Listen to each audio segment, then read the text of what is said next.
દાહોદ જિલ્લામાં ફેરિયા તરીકે કાપડ અને ચાદર વેચવાની આડમાં લૂંટ, ઘરફોડ જેવા ગંભીર ગુનાઓ આચરનારી આંતરરાજ્ય ગેંગ પોલીસના સકંજામાં આવી। આરોપીઓ ગોધરાના લીમખેડામાં બાઇક ચોરી કરી દાહોદના પડાવમાં વેપારીની દુકાન અને ગોધરા ખાતે ઘરફોડ ચોરીને અંજામ આપવાના હતા।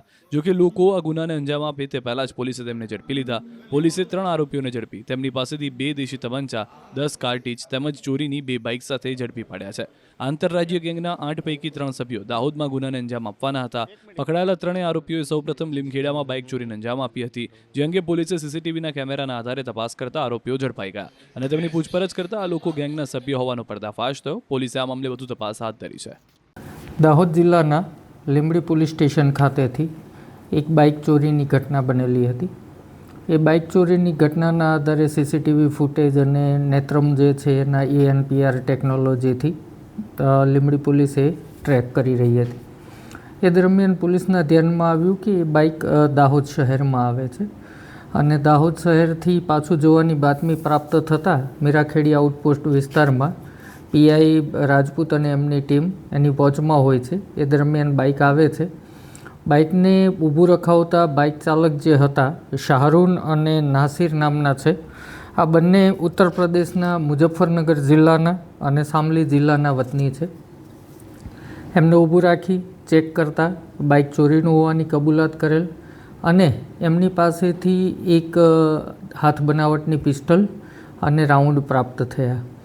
ત્યાં ને ત્યાં એમને પૂછતા એમણે જણાવ્યું કે અમારા બીજા સાથીદારો પાછળ આવી રહ્યા છે। પાછળ આવી રહેલું TVS જે વ્હાઇટ કલરનું હતું એ TVSને ઊભું રખાવતા એમાંથી ફરમાન અને જાવેદ હતા, જેમાંથી ફરમાન પકડાઈ ગયેલ છે। ફરમાન પાસેથી પણ એક પિસ્ટલ અને 6 રાઉન્ડ પ્રાપ્ત થયા।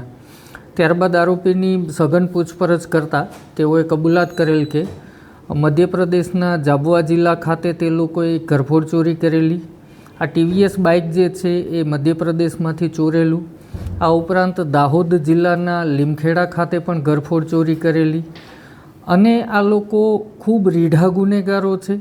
જે જાવેદ નામનો આરોપી જે છે મુઝફ્ફરનગરનો, આ લોકો અને શાહરૂન જે પકડાયા છે, આ લોકો ચંદીગઢ, હરિયાણા, ઉત્તર પ્રદેશ આ તમામ વિસ્તારમાં ગુનાઓને અંજામ આપી ચૂક્યા છે। જાવેદ 5 વખત જેલમાં પણ જઈ આવ્યો છે અને ચંદીગઢમાં થતી ઘરફોડ ચોરીઓ, લૂંટ અને એક બહુ ગંભીર ઘટના કે એક સિનિયર સિટીઝનને 2 કલાક સુધી ચંદીગઢ ખાતે ઘરમાં રિવોલ્વરની અણીએ ગોંધી રાખી અને ખૂબ મોટી લૂંટ કરેલી હતી। આરોપીઓ અવારનવાર ફાયરિંગની પણ ઘટનાઓને અંજામ આપી ચૂકેલા। અહીંયા દાહોદ જિલ્લામાં એમનો આવવાનો હેતુ એવો હતો કે દાહોદમાં એક દુકાન આઈડેન્ટિફાઈ કરી હતી જેને લૂંટ કરવાના હતા અને ગોધરા ખાતે એક મકાન આઈડેન્ટિફાઈ કરી અને એને લૂંટ કરવાના હતા। લૂંટ કરવા માટે જે વાહનો વાપરવાના હોય એ તમામ વાહનો ચોરી કરી અને વાપરવાના હતા, પરંતુ દાહોદ જિલ્લામાં બાઇકની ચોરી થતાં જ આ લોકો પકડાઈ ગયેલા અને આમ લૂંટ જેવા ગંભીર ગુનાને અંજામ આપે એ પહેલાં આ ગેંગનો પર્દાફાશ થયેલ છે અને એમની પાસેથી આશરે 1 લાખ રૂપિયાની રકમનો મુદ્દામાલ જપ્ત થયેલ છે।